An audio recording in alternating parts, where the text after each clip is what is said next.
Strong and independent విమెన్కి self confidence అన్నది ఒక హాల్ మార్క్ లాంటిది. హలో వ్యూవర్స్, ఎలా ఉన్నారు? మీరందరూ ఆరోగ్యంగా ఆనందంగా ఉండాలని మనస్ఫూర్తిగా కోరుకుంటూ welcome back to our channel. నేను మీ సంధ్య రూపేష్. ఇవాల్టి వీడియోలో మన వ్యూవర్స్కి ఇంటి ముందు అందంగా ముగ్గును పెడుతూ బోలెడన్ని మోటివేషనల్ థింగ్స్ని అలాగే షాపింగ్ బ్లాగ్ని షేర్ చేయబోతున్నాను. వీడియో స్టార్టింగ్లో నా మాటల్లోనే మీకు అర్థమై ఉంటుందని అనుకుంటున్నాను. ఎస్, ఇవాల్టి టాపిక్ ఫైనాన్షియల్ ఇండిపెండెన్స్. దీని గురించి చాలా వినుంటాము, అలాగే సెల్ఫ్ ఎక్స్పీరియన్స్ కూడా వింటాము. ఆడవారికి ఫైనాన్షియల్ ఇండిపెండెన్స్ అవసరమని మనం పదే పదే వింటూ ఉంటాము. వాళ్ళు ఫేస్ చేసే ప్రాబ్లమ్స్ వింటూ ఉంటాము. అయితే సొల్యూషన్ అయితే మనకెక్కడా దొరకట్లేదు. ప్రాబ్లమ్స్ గురించి డిస్కస్ చేసినప్పుడు దాని సొల్యూషన్ కూడా తెలియాలి కదా. ఫస్ట్ నేను చెప్పాలనుకున్నది, ఫైనాన్షియల్ ఇండిపెండెన్సీ మనకు ఒక్క ఎడ్యుకేషన్తో మాత్రమే వస్తుంది. నేనైతే మీతో ఫస్ట్ ఇందులో ఉన్న డిఫరెంట్ కేటగిరీస్ గురించి మాట్లాడాలనుకుంటున్నాను. చిన్న రిక్వెస్ట్ ఏంటంటే వీడియోని ఎక్కడ కూడా స్కిప్ చేయకుండా ఎండ్ వరకు చూడండి, చాలా ఇన్ఫర్మేషన్ ఉంటుంది. మనం చూసినట్లయితే ఇంట్లో వైఫ్ అండ్ హస్బెండ్ ఇద్దరు జాబ్ హోల్డర్స్ అయితే పర్వాలేదు, లేకపోతే హస్బెండ్ ఒకరే జాబ్ చేస్తున్నప్పుడు ఆ వైఫ్ ప్రతి దానికి కూడా తను చేయి చాపి నాకు ఇది తీసుకోవాలనిపిస్తుంది, నేను ఇక్కడికి వెళ్ళాలి, ఇది కొనుక్కోవాలని ప్రతి దానికి అడగాల్సి వస్తుంది. ఈ మాటను మనం ఇప్పుడు వింటున్నది కాదు, పూర్వకాలం నుంచి వస్తున్నదే. ఈ జనరేషన్లో కూడా ఆ సేమ్ సినారియోని ఫాలో అయ్యే వాళ్ళు కూడా చాలామందే ఉన్నారు. ఇలా ఉన్నప్పుడు వైఫ్ అండ్ హస్బెండ్ ఇద్దరి మధ్యన మ్యూచువల్ రెస్పెక్ట్ అలాగే అండర్స్టాండింగ్ ఈ రెండు ఉన్నట్లయితే అంతా కూడా స్మూత్గా ఈజీ గోయింగ్గా వెళ్ళిపోతుంది. అలా తన చిన్న అవసరాలకు డబ్బులు అడిగినప్పుడు చిన్న చూపు చూసేవాళ్ళు కూడా లేకపోలేదు. ఇంట్లో హస్బెండ్ మాత్రమే కాదు, అలాంగ్ విత్ ఫ్యామిలీ మెంబర్స్. ఇందులో ఇంకొక కేటగిరీ, మ్యారేజ్ అయినప్పటి నుంచి ఇప్పటికీ 20 years నుంచి వర్క్ చేస్తున్నాము, లేకపోతే రిటైర్ అయిపోయాము, ఇప్పటికీ కూడా సేమ్ సిచ్యువేషన్ అనేవాళ్ళు కూడా ఉన్నారు. ఒకవేళ నా హౌస్ వైఫ్ అయితే హస్బెండ్ శాలరీని తీసుకొచ్చి మంత్లీ ఎక్స్పెన్సెస్ కోసమని తన చేతుల్లో పెట్టడం, తనే లీడ్ చేయడం, అంటే ఫ్యామిలీకి మంత్లీ బడ్జెట్ ఎంత, ఎన్ని ఎక్స్పెన్సెస్ ఉన్నాయి, ఇవన్నీ క్యాల్కులేట్ చేసుకొని సేవింగ్స్ ఎంత చేసుకోవాలో ఇవన్నీ చూసేవాళ్ళు కూడా ఉన్నారు. ఇదంతా ఎప్పుడు జరుగుతుంది? హస్బెండ్ తన వైఫ్ని క్యాపబుల్ పర్సన్గా అనుకున్నప్పుడు మాత్రమే. దీంతో వైఫ్ కూడా ఈక్వల్ రెస్పాన్సిబిలిటీ ఉంటుంది. దీనిలో మనకు అర్థమైంది ఏంటి? సంపాదించినా సంపాదించకపోయినా వైఫ్ అండ్ హస్బెండ్కి ఇద్దరికీ కూడా రెస్పాన్సిబిలిటీ ఉండాలి ఫ్యామిలీ విషయంలో. ఇంకొక మాట చెప్పాలి, నేను ఈ వీడియోలో షేర్ చేసే విషయాలన్నీ కూడా ఎవరైతే వైఫ్ అండ్ హస్బెండ్ ఇద్దరూ కూడా రెస్పాన్సిబిలిటీగా ఉండాలనుకుంటారో వాళ్ళకు మాత్రమే. మనం చూస్తూ ఉంటాము, ఇంట్లో ఒకరు కష్టపడి సంపాదిస్తూ ఉంటే మరొకరు విచ్చలవిడిగా ఖర్చు పెడుతూ ఉంటారు. ఇంట్లో డబ్బు ఉన్నా లేకపోయినా, మనకు అవసరం ఉన్నా లేకపోయినా ఖచ్చితంగా ఖర్చు చేసేస్తూ ఉంటారు. ఒకవేళ నా డబ్బు లేదనుకోండి, ఈజీగా అప్పు చేసైనా సరే దాన్ని కొనేసుకోవాలి. ఈ మైండ్ సెట్ ఉన్న వాళ్ళైతే హ్యాపీగా వీడియోని స్కిప్ చేసేసేయచ్చు. ఎవరైతే ఫైనాన్షియల్ గ్రోత్ కావాలి, ఇండిపెండెన్సీ కావాలి అని అనుకున్న వాళ్ళకి ఈ వీడియో బాగా హెల్ప్ అవుతుంది. మన రెగ్యులర్ వ్యూవర్స్కి తెలిసిన విషయమే, ఇప్పటి వరకు మన ఛానల్లో బోలెడన్ని వీడియోస్ హౌస్ వైఫ్స్ కానీ లేకపోతే వర్కింగ్ ఉమెన్కి హెల్ప్ అయ్యేవి ఉన్నాయి. అయితే ఇది మెన్ అండ్ ఉమెన్కి ఇద్దరికి చాలా అవసరమైనది. కాకపోతే నా ఫోకస్ ఈరోజు ఎక్కువగా ఫైనాన్షియల్ ఇండిపెండెన్స్ విమెన్ కోసమే. ఇదంతా ఒకవైపు ఉంటే ఇంకొక వైపున బంగారం లాంటి హస్బెండ్స్ అండ్ వైఫ్స్ కూడా ఉంటారు. మ్యారేజ్ తర్వాత తన వైఫ్ ఇష్టాయిష్టాలను తెలుసుకొని చక్కగా తన కెరీర్ పరంగా కావచ్చు, ఎడ్యుకేషన్ పరంగా కావచ్చు ఎంకరేజ్ చేసేవాళ్ళు కూడా బోలెడంతమంది ఉన్నారు. ఇంతకీ జాబ్ చేసినంత మాత్రాన ఫైనాన్షియల్ ఇండిపెండెన్స్ వచ్చేస్తుందా? ఖచ్చితంగా రాదు. నువ్వు సంపాదించినా అది ఫ్యామిలీ కోసమే. కాకపోతే నీకంటూ కొంత సేవింగ్స్, నీ గోల్స్ ఏవైతే ఉంటాయో, ఫ్యూచర్ ప్లాన్స్ ఏవైతే ఉంటాయో, ఎడ్యుకేషన్ కావచ్చు, కెరీర్ పరంగా కావచ్చు, లేకపోతే హెల్త్ విషయంలో అవ్వచ్చు, దీనికంటూ కొంత సేవింగ్స్ ఖచ్చితంగా ఉండాలి. అప్పుడే ఫైనాన్షియల్ ఇండిపెండెన్సీ నీకు వస్తుంది. ఫైనాన్షియల్ ఇండిపెండెన్స్ నీకున్నప్పుడు పిల్లల విషయంలోనైనా లేకపోతే ఫ్యామిలీ ఫ్యూచర్ ప్లాన్స్ కావచ్చు, కెరియర్ గోల్స్ కావచ్చు, ఏదైనా సరే వేరే వాళ్ళపై డిపెండ్ కాకుండా నీ అంతట నువ్వు తీసుకోవచ్చు. లైఫ్లో నీకంటూ కొన్ని చాయిసెస్ ఉంటాయి కదా, హ్యాపీగా వాటిని ఫుల్ఫిల్ చేసుకోవచ్చు. ఈ ఫ్రీడమ్ లేనప్పుడు నీకేదైనా అవసరం వచ్చింది, అది చిన్న అవసరమైనా సరే వేరే వాళ్ళని అడిగినప్పుడు నీకెందుకు, ఇంట్లోనే ఉన్నావు కదా, ఈ మాట ఎదురవుతుంది. నీకంటూ ఒక సెల్ఫ్ ఎస్టీమ్ అలాగే రెస్పెక్ట్ అన్నది నీకు లేకుండా పోతుంది. ఫ్యామిలీ అంటే మనం ఒక్కరమే కాదు కదా. ఎప్పుడైతే వైఫ్ అండ్ హస్బెండ్ ఇద్దరూ కూడా ఈక్వల్ రెస్పాన్సిబిలిటీస్ అండ్ ఒకరిపై ఒకరికి సెల్ఫ్ రెస్పెక్ట్తో ముందుకు వెళ్తారో ఆ ఫ్యామిలీ చాలా చక్కగా గ్రో అవుతుంది. ఇదంతా ఎప్పుడు పాసిబుల్ అవుతుంది? ఖచ్చితంగా మనం కాన్షియస్గా ఉన్నప్పుడు. వచ్చిందంతా ఖర్చు పెట్టకుండా. చాలామందికి ఇది తెలిసే ఉంటుంది, 50-30-20 రూల్. ఇందులో 50 మంత్లీ ఎక్స్పెన్సెస్, 30 వాంట్స్కి ఏవైతే మనకు కోరికలు ఉంటాయో వాటిని కూడా తీర్చుకోవచ్చు. అలాగే 20% ఏదైతే ఉందో దాన్ని సేవింగ్స్కి. చాలామందికి ఉన్న అభిప్రాయం ఏంటంటే ఫినాన్షియల్ ఇండిపెండెన్స్ విమెన్కి పొగరెక్కువ అని. అది కొంతమంది మైండ్ సెట్ మాత్రమే. హ్యాపీగా ఇంట్లో వైఫ్ అండ్ హస్బెండ్ ఇద్దరూ సంపాదిస్తున్నా సరే ఆ సెన్సిటివ్ లైన్ ఉంటుంది కదా, నువ్వు సంపాదిస్తున్నావా నేను సంపాదిస్తున్నానని కాకుండా హ్యాపీగా ఇద్దరు కూడా డిస్కస్ చేసుకొని అన్నింటిలో ఒకరికొకరు అర్థం చేసుకొని రెస్పాన్సిబిలిటీస్ తీసుకుంటే ఏ సమస్య ఉండదు. అలా కాకుండా నేనెక్కువ సంపాదిస్తున్నానన్న డామినేషన్ ఒకరిపై ఒకరు చూపించుకుంటే ఏ యూజ్ ఉండదు. దీంతో ఇంకా ప్రాబ్లమ్స్ ఎక్కువగా క్రియేట్ అవుతాయి. దీంతో ఒకరిపై ఒకరికి ప్రేమ తగ్గిపోవడమే కాదు, రిలేషన్షిప్ పాడయ్యే ఛాన్సెస్ కూడా ఎక్కువగా ఉన్నాయి. వీటన్నింటినీ పక్కన పెట్టి నీకంటూ కొన్ని బౌండరీస్ని సెట్ చేసుకొని సెల్ఫ్ ఎస్టీమ్ అలాగే సెల్ఫ్ రెస్పెక్ట్ని నువ్వు బిల్డప్ చేసుకోవచ్చు. ఒక్క మాటలో చెప్పాలంటే హోల్సమ్గా గ్రో అయిన ఫినాన్షియల్ ఇండిపెండెంట్ వలన ఫ్యామిలీ మాత్రమే కాదు ఆ కమ్యూనిటీ కూడా గ్రో అవుతుంది. దీంతో సొసైటీలో కూడా ఒక మంచి చేంజ్ని చూడొచ్చు. వీడియో స్టార్టింగ్లో చెప్పాను కదా, ఫినాన్షియల్గా ఇండిపెండెంట్గా ఉండాలంటే ఖచ్చితంగా ఎడ్యుకేషన్ అన్నది బేస్ అని. హార్డ్ వర్క్తో అలాగే మార్కెట్లోని రిక్వైర్మెంట్ని బట్టి నీ స్కిల్స్ని నువ్వు డెవలప్ చేసుకుంటే నీకంటూ ఒక యూనిక్నెస్ని అలాగే ఒక స్పెషల్ రికగ్నిషన్ నువ్వు గెయిన్ చేయొచ్చు. రీసెంట్గా మన సబ్స్క్రైబర్ ఒకరు కమెంట్స్లో ఇలా అడిగారు, మీరు 7 to 8 years కెరీర్ బ్రేక్ వచ్చింది కదా, ఆ టైంలో ఫ్యామిలీ నుంచి అయినా సరే లేకపోతే సొసైటీలో ఎలాంటి ప్రాబ్లమ్స్ని ఎక్స్పీరియన్స్ అయ్యారు షేర్ చేసుకోండి. ఎందుకంటే ఇప్పుడు నేను జాబ్ సర్చ్లో ఉన్నాను, 2 to 3 years నుంచి సేమ్ ప్రాబ్లమ్ని నేను ఇంట్లో ఫేస్ చేస్తూ ఉన్నానని. ఇక్కడ ఒకటి చెప్పాలంటే మ్యారేజ్ బిఫోర్ వరకు నేను వర్కింగే కదా, నేను ఆ తర్వాత జంషెడ్పూర్కి వెళ్ళిన తర్వాత అక్కడ స్కోప్ చాలా తక్కువ ఉంది వర్క్ చేయడానికి. మ్యారేజ్ అయిన తర్వాత డైరెక్ట్గా వెళ్ళింది న్యూ ప్లేస్కి, అందులోనూ లాంగ్వేజ్ ప్రాబ్లం కూడా ఉంటుంది.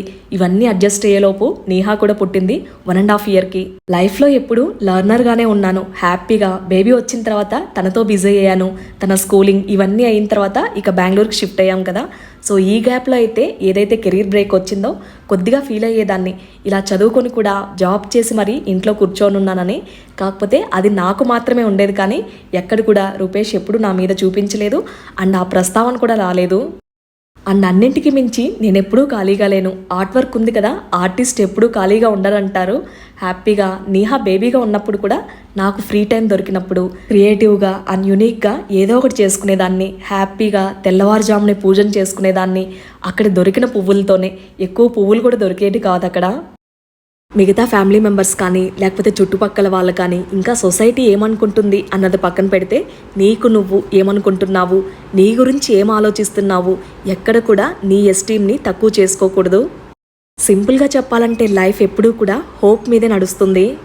ఒకటి మాత్రమే గుర్తుంచుకోవాలి, ఆ హోప్ని ఎప్పుడు కూడా లాస్ అవ్వకూడదని. ఈ విషయాలు ఏ ఒక్కరిని ఉద్దేశించినవి కాదు, అర్థం చేసుకుంటారనుకుంటున్నాను. అలాగే ఉపయోగపడాలని మనస్ఫూర్తిగా కోరుకుంటున్నాను. అందమైన ముగ్గుతో పాటు మోటివేషనల్ థింగ్స్ నచ్చాయా? నాతో పాటు షాపింగ్కి వెళ్దాం రండి. లాస్ట్ వీక్ ఎగ్జిబిషన్కి వెళ్ళాము. ఇది బెంగళూరులో మల్లేశ్వరం చిత్రకళా పరిషత్ది. చెప్పాలంటే చిత్రకళా పరిషత్లో హోల్ ఇయర్ ఏదో ఒక ఎగ్జిబిషన్ నడుస్తూ ఉంటుంది. ఇక్కడ అన్నీ కూడా హ్యాండీక్రాఫ్ట్స్ దొరుకుతాయి. ఇలా ఎగ్జిబిషన్కి వెళ్ళాలన్నది సడన్ ప్లాన్. ఇక రూపేష్ ఆఫీస్ నుంచి వచ్చేలోపే మేము ముగ్గురం రెడీ అయిపోయి ఉన్నాము. ఇక క్విక్గా స్టార్ట్ అయిపోయాము.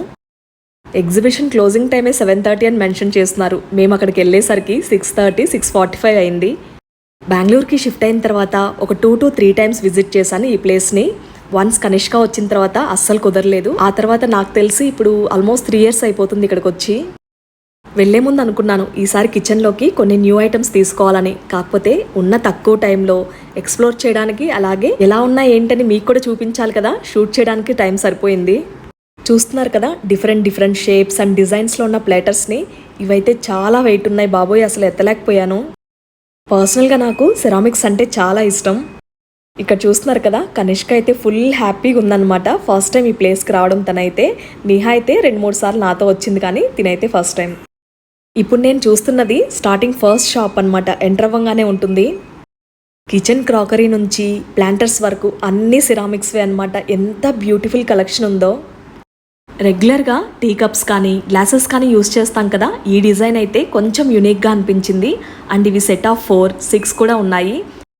కిచెన్ కౌంటర్ టాప్ మీద డెకార్ ఐటమ్గా కూడా చాలా బాగుంటుంది. చూస్తున్నారు కదా, ఇవి వచ్చేసరికి సెట్ ఆఫ్ 6 అన్నమాట. ఇలాంటి ప్లేసెస్కి వచ్చేటప్పుడు అవసరమైనవి అవసరం లేనివి ఏవైనా కొనేస్తూ ఉంటాము. కాకపోతే ముందే కొంచెం ప్లానింగ్తో కిచెన్లో కానీ లేకపోతే ప్లాంటర్స్ అయినా సరే, డెకార్ ఐటమ్స్ అయినా సరే, ఏదైనా సరే లిస్ట్లో పెట్టుకొని వస్తే మనం ఈజీగా పిక్ చేసుకోవచ్చు. మన రెగ్యులర్ వ్యూయర్స్ వ్లాగ్స్ని ఫాలో అయ్యే వాళ్ళు అంటూ ఉంటారు, కిచెన్లో మీ థింగ్స్ చాలా బాగున్నాయి సంధ్య అని. ఎప్పుడో ఒకప్పుడు ఇలాంటి ఎగ్జిబిషన్స్లోనో లేకపోతే IKEA, home centre, home town ఇలాంటి వాటిల్లోనే ఉంటుంది. ఇలాంటి ప్లేసెస్లో ఏంటంటే మనకు రెగ్యులర్ డిజైన్స్ కాకుండా కొంచెం యూనిక్గా అండ్ బ్యూటిఫుల్ కలెక్షన్ ఉంటుంది. కనిపించిందంతా కొనే రకం అయితే అస్సలు కాదు. నాకు బాగా నచ్చింది అనుకుంటే తప్ప అస్సలు చూజీగా ఉంటాను అన్ని విషయాల్లో. సేమ్ ఎగ్జిబిషన్లో బిఫోర్ కరోనాకి ఇప్పటికీ చాలా డిఫరెన్స్ ఉన్నాయి. ప్రైజెస్లో కొంచెం ఎక్స్పెన్సివ్గా ఉన్నాయని అనిపించింది. ఈ స్నాక్ బౌల్స్ అయితే చాలా క్యూట్గా ఉన్నాయి. అండ్ సింగిల్ పీస్ అవైలబుల్గా ఉంది. అండ్ సెట్ కావాలంటే కూడా తీసుకోవచ్చు. చూస్తున్నారు కదా, రెగ్యులర్ డిజైన్స్ కాకుండా కొంచెం యూనిక్గా ఉంది కలెక్షన్ అయితే. అట్ ప్రజెంట్ ఇప్పుడైతే ఈ స్టైల్ ట్రెండింగ్లో ఉంది. అండ్ ఈ కప్ సెట్ చూస్తున్నారు కదా, ఎంత బాగుందో కలర్ కాంబినేషన్ అయితే. ఇవి సెట్ ఏమో అనుకున్నాను, కాకపోతే సింగిల్ పీస్ కూడా ఇస్తారంట. కొంచెం యూనిక్గా అండ్ ట్రెడిషనల్ స్టైల్లో కావాలనుకున్న వాళ్ళకి ఇది ఒక బెస్ట్ ఆప్షన్ అని చెప్పచ్చు. చాలా డిఫరెంట్గా ఉంది ఈ కప్స్ అయితే. ఎక్కువ డిజైన్స్ ఇష్టపడిన వాళ్ళకి ఇలాంటి ప్లెయిన్ కప్స్ అయితే పర్ఫెక్ట్ అని చెప్పచ్చు. కాంటెంపరీ అలాగే మోనో కలర్స్ని చాలామంది ప్రిఫర్ చేస్తున్నారు ఇప్పుడు. సేమ్ నా కిచెన్లో ఈ కలర్ బౌల్స్ ఉన్నాయి, చాలా బాగున్నాయి అవైతే. అండ్ ఇది వచ్చేసరికి సూప్ కప్స్. బెంగళూరు వెదర్కి పర్ఫెక్ట్గా కిచెన్లో అయితే ఇలాంటివి ఉండాల్సిందే. నాకున్న తక్కువ టైంలో ఆ హడావిడిలో మీకు చూపించాలని కొన్ని సెలెక్టివ్ పీసెస్ మాత్రమే చూపిస్తూ ఉన్నాను.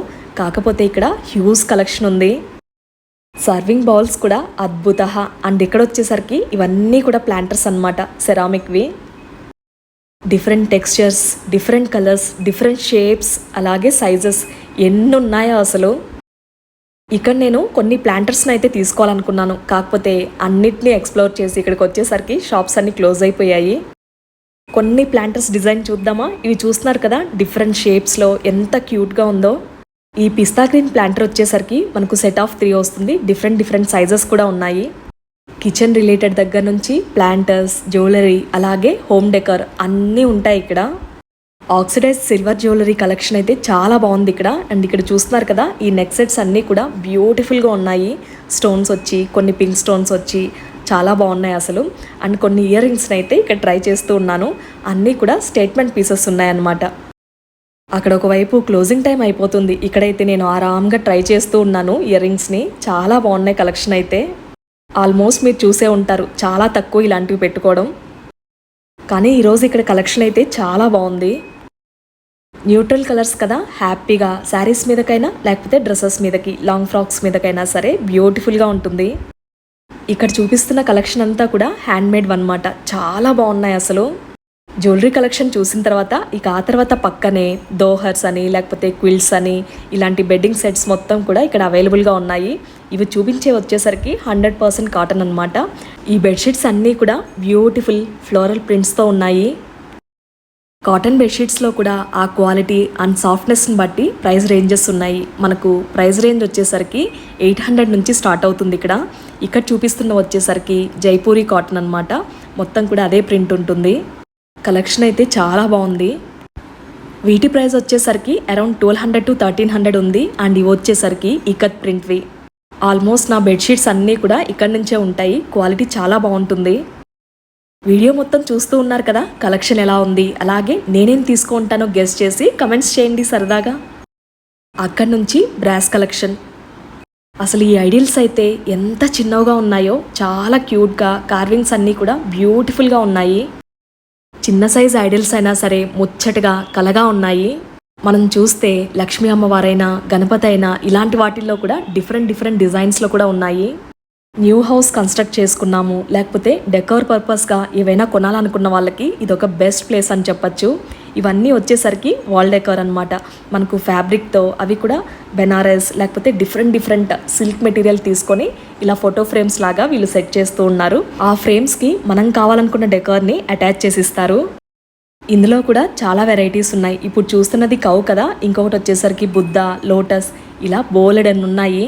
హౌస్కి ఒక ట్రెడిషనల్ లుక్ అండ్ పాజిటివ్ వైబ్స్ని తీసుకురావడానికి లివింగ్ రూమ్లోనైనా లేకపోతే ఎంట్రన్స్లోనైనా ఒక ప్లెయిన్ వాల్కి ఇలా డెకరేట్ చేసుకోవచ్చు. ఇదేమో గణేష. మనకు ఇందాక చూపించాను కదా కౌలోనే సింగిల్ కాకుండా డబుల్ కూడా ఉంటాయి. అలాగే లోటస్లో కూడా మనం కాంబినేషన్గా రెండు సేమ్ కాకుండా డిఫరెంట్ కూడా సెట్ చేసుకోవచ్చు. ఇక్కత్, కలంకారీ అలాగే కాటన్స్లో చాలా రకాల కుర్తీస్ ఉన్నాయి ఇక్కడైతే. ఎగ్జిబిషన్స్ అనేసరికి బయట దొరికే రెగ్యులర్ డిజైన్స్ కాకుండా ఇక్కడ కొంచెం యూనిక్గా ఉంటాయి. అసలు ఒకదాని మించి ఒకటి ఉన్నాయి కదా కలెక్షన్ అయితే. ఇవి వచ్చేసరికి కర్టన్స్, లివింగ్ రూమ్కైనా బెడ్రూమ్స్కైనా బ్యూటిఫుల్గా ఉంటాయి. అసలు హోల్ షాప్ అంతా కూడా వైట్ కర్టన్సే, బ్లాక్ ప్రింట్స్తో ఎంత బ్యూటిఫుల్గా ఉన్నాయో అసలు.